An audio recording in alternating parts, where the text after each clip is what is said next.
Halo teman-teman sekalian, perkenalkan, saya Mirzan.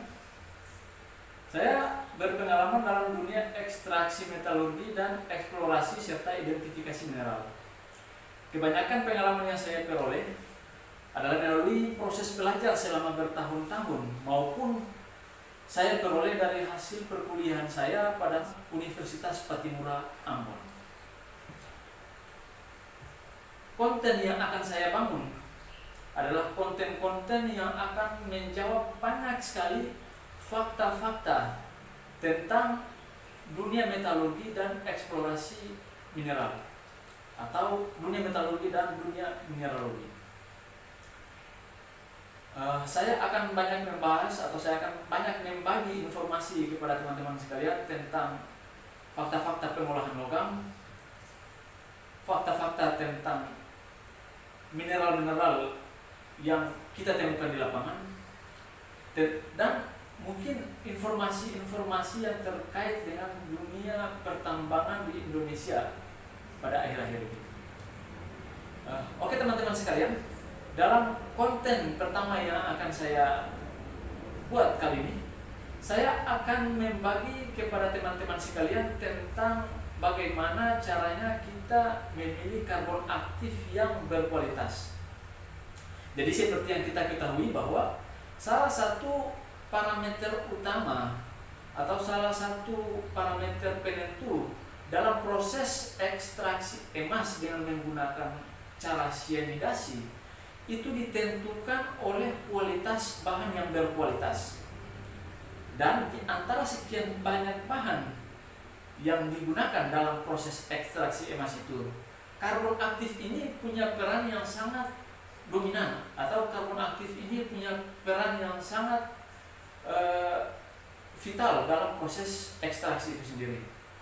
Walaupun di sini banyak juga bahan-bahan yang lain punya peran yang cukup vital juga dalam proses ekstraksi emas melalui cara sianidasi ini. Jadi kalau kita berbicara tentang kualitas karbon aktif itu ditentukan oleh banyak sekali parameter.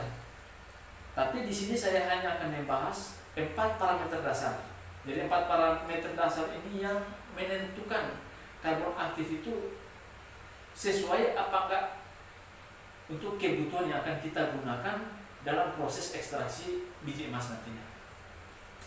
Parameter yang pertama yang mau saya jelaskan di sini adalah karbon aktif yang berkualitas itu harus punya kadar abu yang rendah. Jadi yang dimaksud kadar abu yang rendah itu seperti apa? Saya mau menjelaskan dulu bahwa sebelum karbon aktif ini dibuat, karbon aktif ini akan melalui banyak proses. Jadi dari proses bahan baku, proses karbonisasi, bahan baku menjadi arang, sampai ke proses aktivasi dari arang menjadi karbon aktif. Jadi pada dasarnya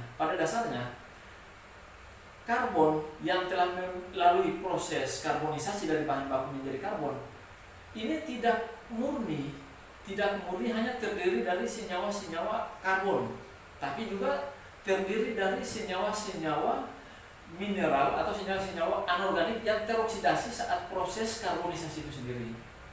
Senyawa-senyawa anorganik ini yang menyusun jaringan karbon, menyusun jaringan senyawa karbon pada bahan baku, ini akan teroksidasi dan akan membentuk pori-pori atau akan membentuk jaringan yang dimana senyawa-senyawa ini harus dihilangkan untuk kita bisa dapatkan secara maksimal pori-pori yang telah terbentuk dari proses karbonisasi itu tersendiri. Jadi proses penghilangan senyawa-senyawa ini dilakukan dengan cara aktivasi tersebut.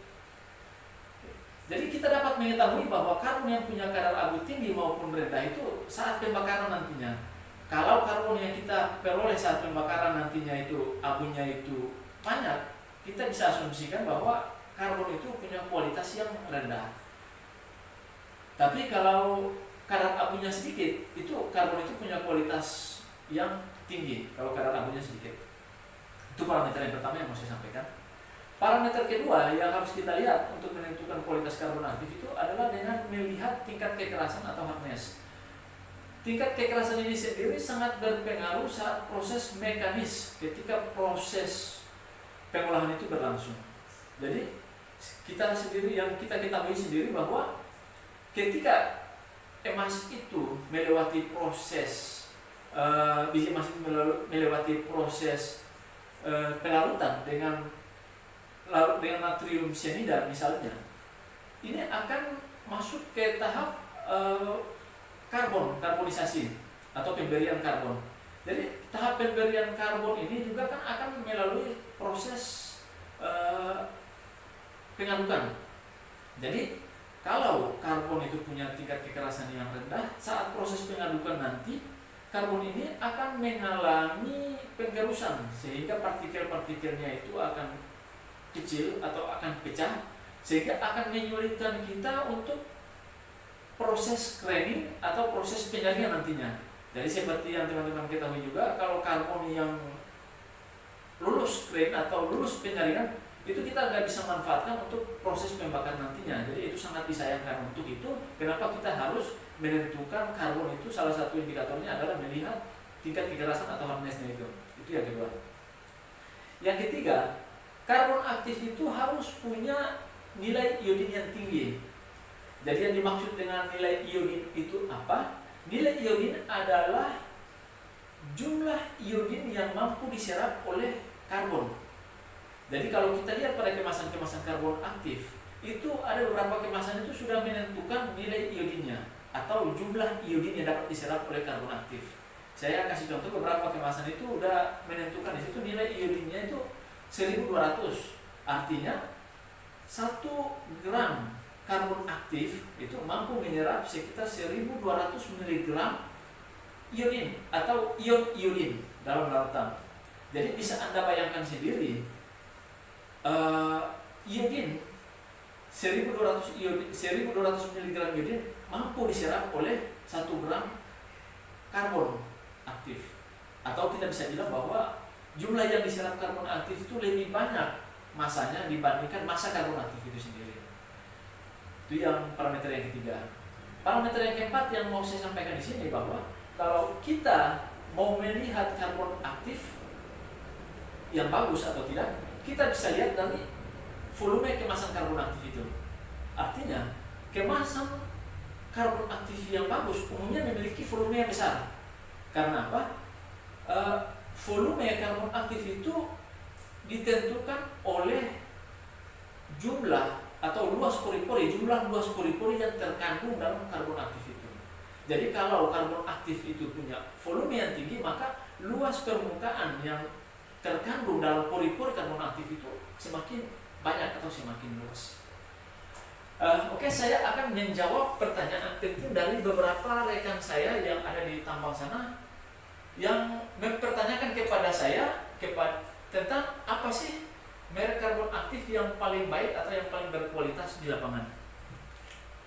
Saya tidak bisa menjelaskan itu kepada kalian, tapi saya akan melakukan satu pembuktian kepada kalian bahwa karbon aktif mana yang paling berkualitas di lapangan.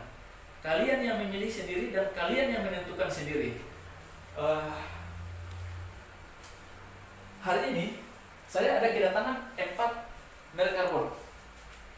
Ini ada merek Black Diamond, ini ada merek High-Cap, ini ada merek Platinum, dan ini ada merek Premium atau Dapao. Keempat merek ini yang saya ketahui sangat beredar luas di lapangan untuk proses pengolahan atau proses ekstraksi emas dengan cara cyanida tersebut. Saya langsung ambil aja sampel-sampelnya. Jadi teman-teman bisa lihat di sini semua mangkuk yang ada telah saya beri label untuk memudahkan kita tentang merek-merek ini. Ya, saya mulai dari merek Black Diamond. Oke, ini merek Black Diamond. Oke, saya sobek.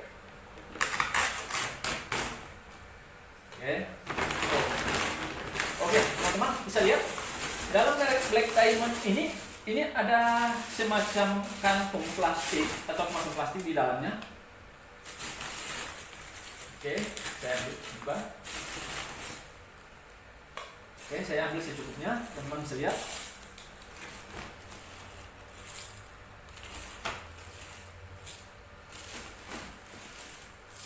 Ini merek Black Diamond.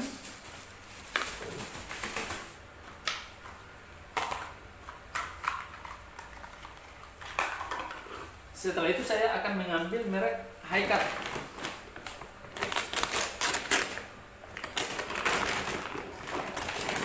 Sama seperti merek Black Diamond, teman-teman. Merek Hi-Cut ini juga ada pelindung plastiknya, sama. Oh, cuma merek Hi-Cut ini ukuran partikelnya ini agak kecil, ya bisa dilihat. Oke. Ini merek Hi-Cut. Ini merek Platinum. Ya, merek Platinum ini dulu kemasannya bukan warna ini, bukan warna abu-abu. Kemasannya kalau nggak salah itu warna kuning nih. Ini kita sobek. Merek Platinum, kita ambil. Oke, ini saknya telah berubah. Ini warna abu-abu yang kata penjualnya katanya kualitasnya telah di-upgrade. Oke, kita ambil lagi. Yang terakhir ada merek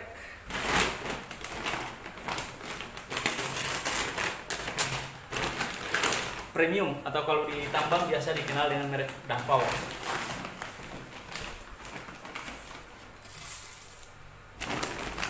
Merek ini dibuat di Filipina atau diproduksi di Filipina. Jadi Davao itu nama daerah di Filipina. Daerah ini yang jadi tempat produksi karbon premium ini. Saya sudah mengumpulkan beberapa sampel dari keempat merek tersebut.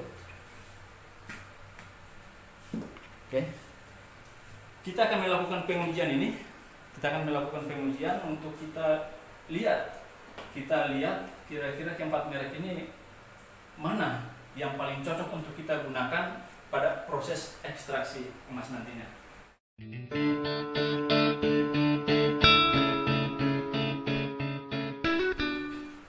Oke teman-teman, dari keempat sampel merek yang telah kita ambil tadi, sekarang kita akan melakukan pengujian.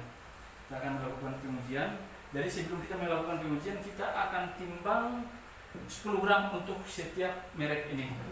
Oke, kita akan timbang 10 gram untuk setiap merek ini. Jadi di sini gelas ukur yang udah ada, udah menampilkan merek masing-masing. Oke, sekarang kita ukur.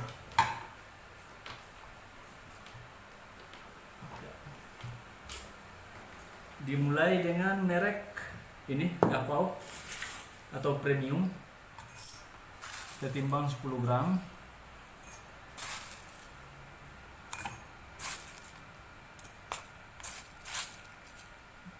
Ya, 10 gram untuk merek Davao atau Premium.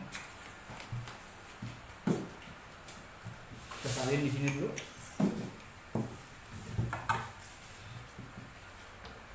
Ya, bisa dilihat. Sekarang merek Platinum. Kita timbang lagi sebanyak 10 gram.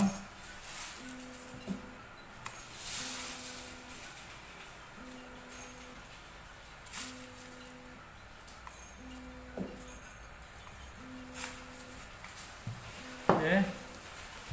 Dan 10 gram untuk merek Platinum. Ya, salin. Kemudian merek Hi-Cut. Merek Hi-Cut ini akan kita timbang sebanyak 10 gram juga. Lihat, bisa dilihat. 10 gram merek Hi-Cut. Kita timbang. Ya, kita salin. Ya, ini merek Hi-Cut.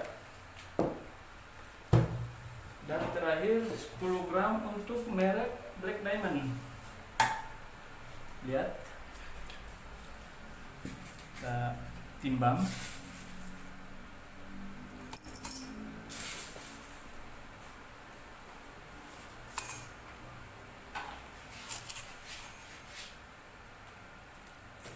ya. Merek Black Diamond udah 10 gram juga. Kita salin ya.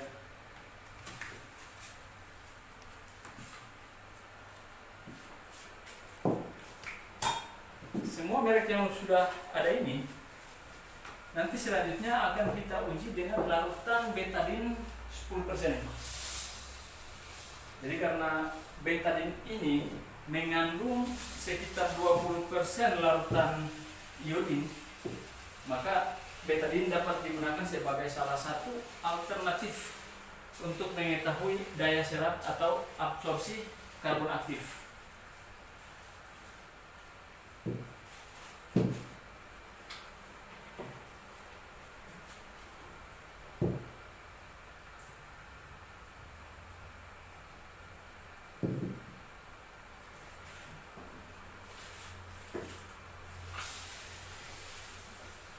Kita akan uji dengan 70 ml larutan betadine.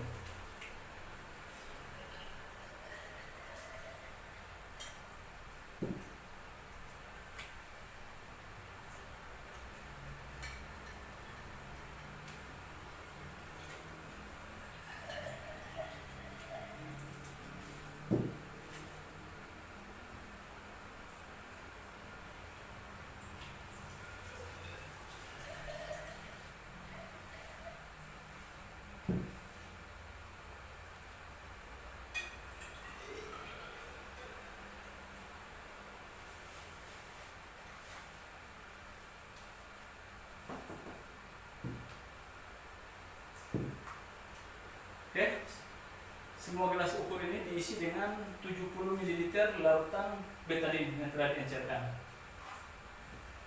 Oke. Sebelum kita lakukan proses pengujian dengan larutan betadine, nanti semua sampel ini akan kita cuci dulu. Kita cuci berdasarkan merek. Ya, sini sudah ada.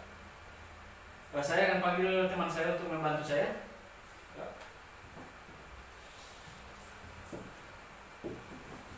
Jadi di sini ada merek Davao, Platinum, iCard, dan Black Diamond. Ini kita akan cuci terlebih dahulu. Kita akan cuci ini dengan 100 ml air nantinya. Kita masukin dulu karbonnya ke dalam gelas ukur. Untuk merek Davao, merek Platinum,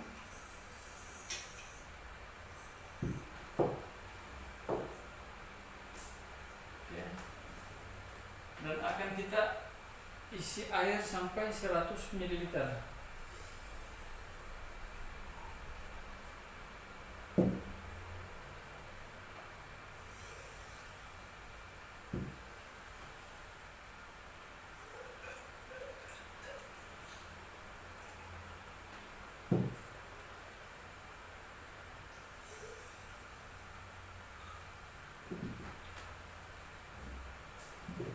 Teman-teman bisa lihat di sini. Di sini sudah menunjukkan adanya gelembung-gelembung. Ini ada gelembung-gelembung. Gelembung-gelembung udara. Gelembung-gelembung udara ini menunjukkan udara-udara yang terjebak di dalam pori-pori karbon itu terdesak karena adanya tekanan air. Ya, bisa dilihat. Jadi mungkin dapat diasumsikan bahwa yang punya kualitas gelembung yang tinggi atau punya gelembung yang tinggi itu punya kualitas pori-pori yang bagus. Tapi nanti kita lakukan pengujian. Setelah itu kita lakukan pencucian dengan cara penyaringan. Ya, kita ambil saringannya. Oke. Kita akan cuci.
Ini proses pencucian pertama, dan saya akan lakukan pada proses pencucian kedua lagi dengan volume 50 ml.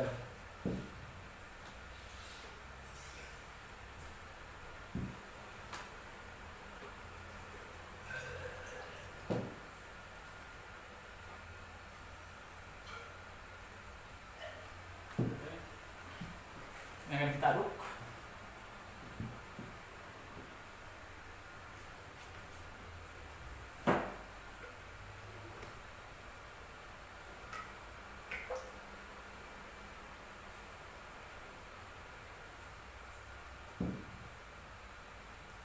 Taruh lalu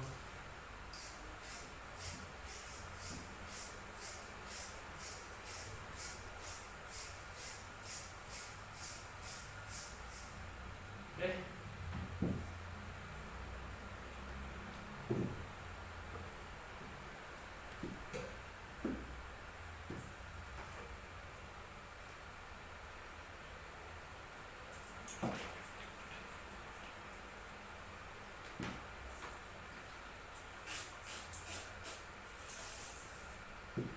Semua partikel kita masukin.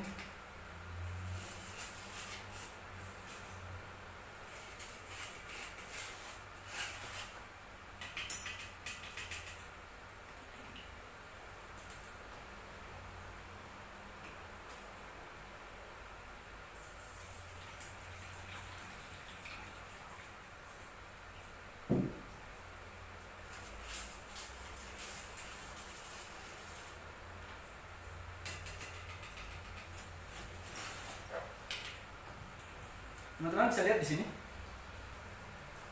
Teman-teman bisa lihat.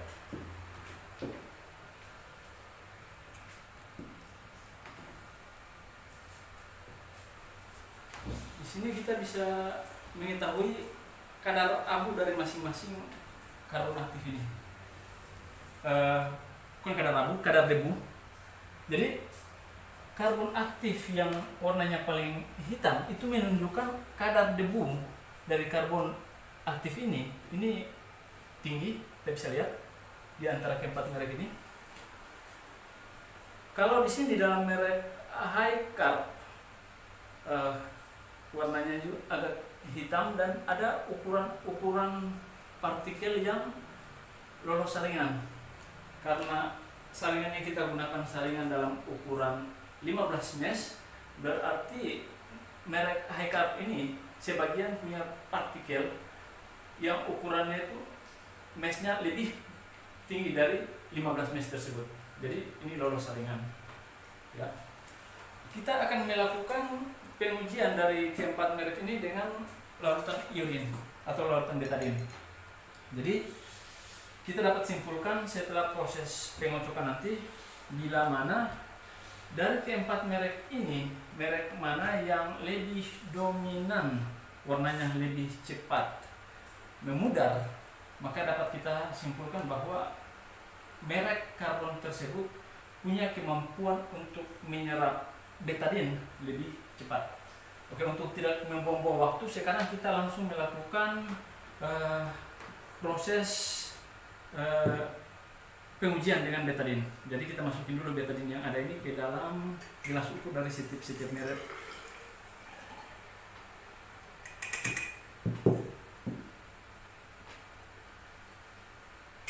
Oke, dan saya akan ukur ini selama 2 menit dengan stopwatch. Oke, stopwatchnya. Ya. Oke. Kita akan melakukan pengocokan atau pengadukan selama 2 menit dan mulai.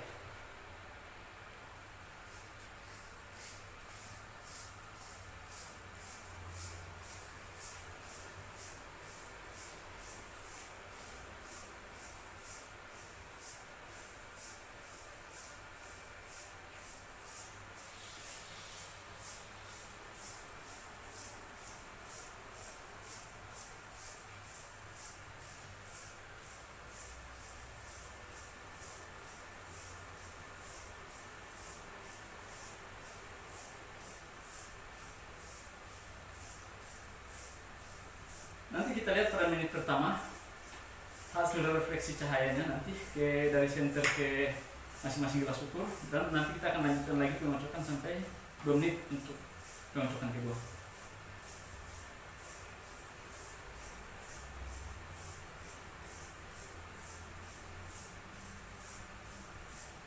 Oke, ya,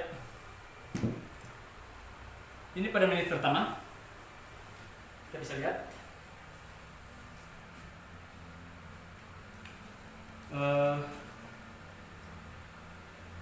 lihat refleksi cahaya dari keempat merek ini untuk menit pertama.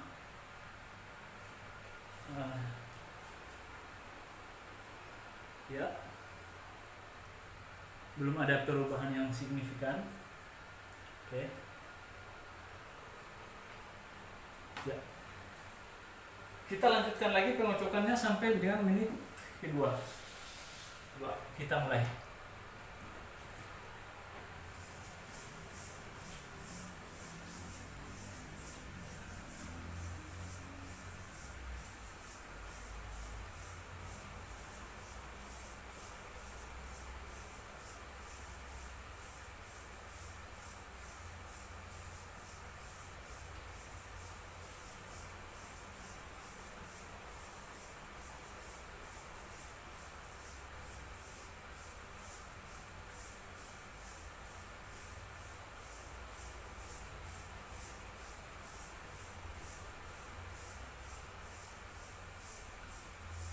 Detik lagi.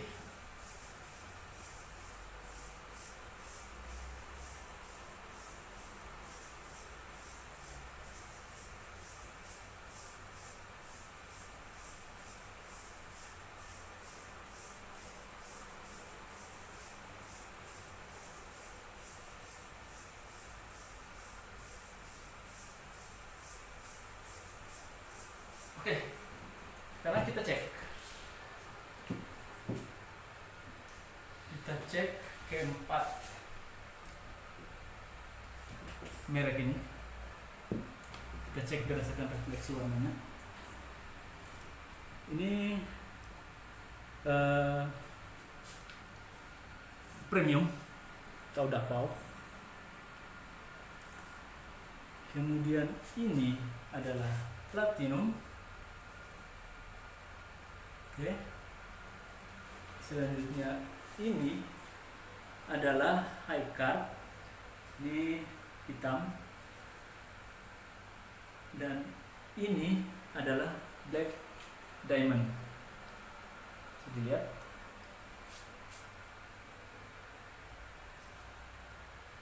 Ya.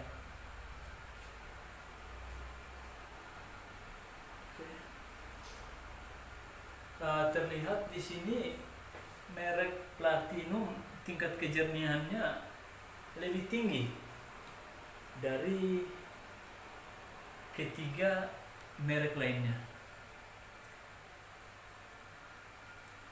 Oke.